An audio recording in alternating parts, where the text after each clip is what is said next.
ರೇಣುಕಾಸ್ವಾಮಿ ಅವರ ಕೊಲೆ ಪ್ರಕರಣದಲ್ಲಿ A2 ಆರೋಪಿಯಾಗಿ ಸದ್ಯ ಪೊಲೀಸ್ ಕಸ್ಟಡಿಯಲ್ಲಿ ಇರುವಂತಹ ನಟ ದರ್ಶನ್ ಅವರ ಮೈಸೂರಿನ ನಿವಾಸದ ಮುಂಭಾಗದಲ್ಲಿ ಇದ್ದೀನಿ.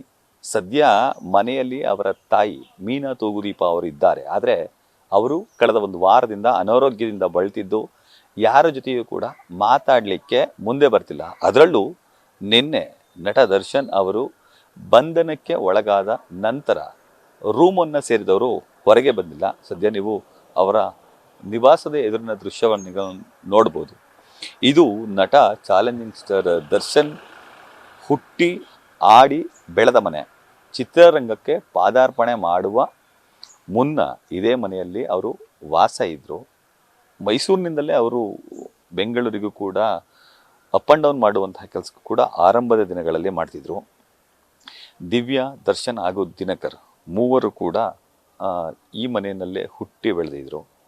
ಇನ್ನು ನಿನ್ನೆ ಬಂಧನಕ್ಕೆ ಒಳಗಾದ ಬಳಿಕ ಕೊಠಡಿಯನ್ನು ಸೇರಿದಂತಹ ಮೀನಾ ತೂಗುದೀಪ ಅವರು ನಿಜಕ್ಕೂ ಬೇಸರಕ್ಕೆ ಒಳಗಾಗಿದ್ದಾರೆ. ಯಾರ ಜೊತೆಯೂ ಕೂಡ ಮಾತನಾಡಲಿಕ್ಕೆ ಮುಂದೆ ಬರ್ತಿಲ್ಲ.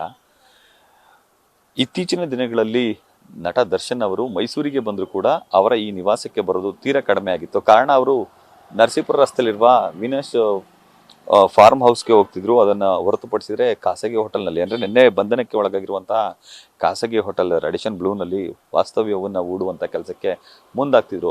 ತೀರಾ ಅಪರೂಪ ಸಂದರ್ಭದಲ್ಲಿ ಮಾತ್ರ ಮನೆಗೆ ಬರ್ತಿದ್ರು. ಅವರ ತಂದೆ ತೂಗುದೀಪ ಶ್ರೀನಿವಾಸ್ ಅವರ ಪುಣ್ಯ ಸ್ಮರಣೆ ಕಾರ್ಯಕ್ರಮಗಳಲ್ಲಿ ಮಾತ್ರ ಪಾಲ್ಗೊಳ್ತಿದ್ರು. ಬಿಟ್ಟರೆ ಚಾಮುಂಡಿ ಹಬ್ಬವನ್ನು ಮಾಡುವಂತಹ ಸಂದರ್ಭದಲ್ಲಿ ಈ ಮನೆಗೆ ಬರ್ತಾಯಿದ್ರು. ಇನ್ನು ಇತ್ತೀಚಿನ ದಿನಗಳಲ್ಲಿ ಮೀನಾ ತೂಗುದೀಪ ಅವರ ಜೊತೆ ಅಂತರವನ್ನು ಕಾಯ್ದುಕೊಂಡಿದ್ದ ಕಾರಣಕ್ಕಿಂದ ಕೂಡ ಅವರು ಇಲ್ಲಿಗೆ ಬರ್ತಿರಲಿಲ್ಲ.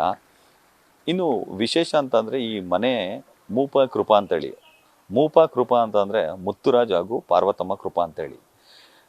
ತೂಗುದೀಪ ಶ್ರೀನಿವಾಸ್ ಅವರು ಕನ್ನಡ ಚಿತ್ರರಂಗದಲ್ಲಿ ಹಿರಿಯ ಖಳನಾಯಕರಾಗಿ ಅಭಿನಯಿಸ್ತಿದ್ದಂತಹ ಸಂದರ್ಭದಲ್ಲಿ ಮೈಸೂರಿನಲ್ಲೊಂದು ಸೂರು ಮಾಡ್ಕೊಬೇಕು ಅಂತೇಳಿ ಸಾಕಷ್ಟು ಶತಪ್ರಯತ್ನವನ್ನು ಮಾಡ್ತಿದ್ರು. ಒಂದು ಸಂದರ್ಭದಲ್ಲಿ ಆರ್ಥಿಕ ಮುಗ್ಗಟ್ಟು ಉಂಟಾಗಿತ್ತು. ಆ ಸಂದರ್ಭದಲ್ಲಿ ನಟ ಡಾಕ್ಟರ್ ರಾಜ್ಕುಮಾರ್ ಅವರು ಹಾಗೂ ಅವರ ಕುಟುಂಬದವರು ಧನ ಸಹಾಯವನ್ನು ಮಾಡಿದ್ರು ಅನ್ನೋ ಒಂದು ಕಾರಣಕ್ಕೆ ತೂಗುದೀಪ ಶ್ರೀನಿವಾಸ್ ಅವರು ಈ ಮನೆಗೆ ಮೂಪ ಕೃಪಾ ಅಂತೇಳಿ ಅವರ ಹೆಸರನ್ನು ನಾಮಕರಣ ಮಾಡುವಂಥ ಕೆಲಸಕ್ಕೆ ಮುಂದಾಗಿದ್ದರು. ಅಷ್ಟರ ಮಟ್ಟಿಗೆ ಆ ಕುಟುಂಬಕ್ಕೆ ಅವರು ಲಾಯಲ್ಟಿ ಆಗಿದ್ದರು. ಜೊತೆಗೆ ಒಡನಾಟವೂ ಕೂಡ ಅತ್ಯದ್ಭುತವಾಗಿತ್ತು. ಸಿನಿಮಾ ರಂಗಕ್ಕೆ ದರ್ಶನ್ ಅವರು ಪಾದಾರ್ಪಣೆ ಮಾಡಿದ ಬಳಿಕ, ದರ್ಶನ್ ಅವರು ಉನ್ನತ ಸ್ಥಿತಿಗೆ ಹೋದ ಬಳಿಕ ಅವರು ಬೆಂಗಳೂರಿನಲ್ಲಿ ವಾಸ್ತವ್ಯವನ್ನು ಹೂಡುವಂಥ ಕೆಲಸಕ್ಕೆ ಮುಂದಾಗಿದ್ದರು. ಆ ಸಂದರ್ಭದಲ್ಲಿ ಮೈಸೂರಿನ ಮನೆಯಿಂದ ಅವರು ಅಂತರವನ್ನು ಸ್ವಲ್ಪವೇ ಕಾಯ್ದುಕೊಳ್ಳುವಂಥ ಕೆಲಸಕ್ಕೆ ಮುಂದಾಗ್ತಿದ್ರು. ಈ ನಡುವೆ ಒಂದಷ್ಟು ಕಾರ್ಯಕ್ರಮಗಳಲ್ಲಿ, ಖಾಸಗಿ ಚಾನೆಲ್ನ ಕಾರ್ಯಕ್ರಮಗಳಲ್ಲಿ ಕೂಡ ದರ್ಶನ್ ಪಾಲ್ಗೊಂಡಿದ್ದರು. ಆ ಸಂದರ್ಭದಲ್ಲಿ ಮೀನಾ ತೂಗುದೀಪ ಅವರು ಭೇಟಿಯನ್ನು ನೀಡಿ ಒಂದಷ್ಟು ಸಂತೋಷವನ್ನು ಕೂಡ ವ್ಯಕ್ತಪಡಿಸುವಂಥ ಕೆಲಸಕ್ಕೆ ಮುಂದಾಗಿದ್ದರು. ಆದರೆ ಇತ್ತೀಚಿನ ದಿನಗಳಲ್ಲಿ ನಡೆದಂತಹ ಅಥವಾ ನಡೆಯುತ್ತಿರುವಂತಹ ಬೆಳವಣಿಗೆಗಳಿಂದ ಮೀನಾ ತೂಗುದೀಪ ಅವರು ಕೂಡ ಬೇಸರಕ್ಕೆ ಒಳಗಾಗಿದ್ದರು. ಅಂತರವನ್ನು ಕಾಯ್ದುಕೊಳ್ಳುವಂಥ ಕೆಲಸಕ್ಕೆ ಮುಂದಾಗಿದ್ದರು. ಆ ಮೂಲಕ ನಿನ್ನೆ ನಡೆದಂತಹ ಘಟನೆಯಿಂದ ನಿಜಕ್ಕೂ ಬೇಸರಕ್ಕೆ ಒಳಗಾಗಿರುವಂತಹ ಮೀನಾ ತೂಗುದೀಪ ಅವರು ಮನೆಯಲ್ಲೇ ಇದ್ದಾರೆ. ಆದರೂ ಕೂಡ ಮಾಧ್ಯಮಗಳಿಂದ ಅಂತರ ಕಾಯ್ದುಕೊಂಡು ನಾನು ಯಾರ ಜೊತೆಯೂ ಕೂಡ ಮಾತನಾಡಲ್ಲ ಅಂತೇಳಿ ಮನೆಯವರ ಜೊತೆಯೂ ಕೂಡ ಮಾತನಾಡಲಿಕ್ಕೆ ಅವರು ಮುಂದೆ ಬರ್ತಿಲ್ಲ. ಕ್ಯಾಮ್ರಾ ಪರ್ಸನ್ ವಿನಯ್ ಜೊತೆ ರವಿ ಪಾಂಡವಪುರ, ನ್ಯೂಸ್ ಫಸ್ಟ್ ಮೈಸೂರು.